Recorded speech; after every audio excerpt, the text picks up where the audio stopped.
Raudi Abdelbar, l'imam della moschea Al-Rahma di via Noventa a San Donà di Piave, ha lasciato nel pomeriggio l'Italia.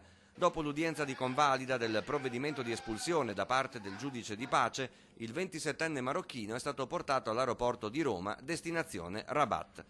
Il sindaco di San Donà di Piave chiede che anche il prefetto di Venezia Cuttaia affronti al più presto il problema di quella moschea. La richiesta è che nel prossimo comitato per l'ordine e la sicurezza ci possa essere questo punto all'ordine del giorno e anche la nostra presenza. Vigili urbani e carabinieri stanno intanto verificando se l'associazione Al-Rahma avesse tutte le autorizzazioni in regola per tenere la sua attività culturale nel pezzo di capannone preso in affitto da una società di Milano. L'associazione si era trasferita lì dopo la scissione avvenuta dal gruppo Islamici per la Pace con sede in via Calnova.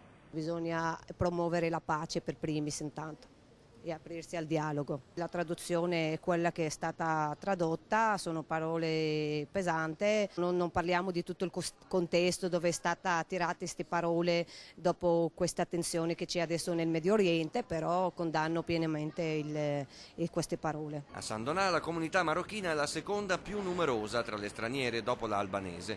Intanto nella cittadina veneziana la gente è preoccupata per quanto accaduto.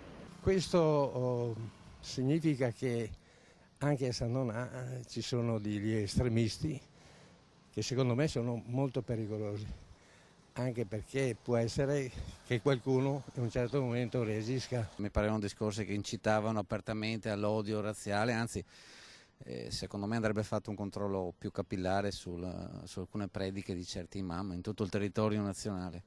La preoccupa molto questa cosa?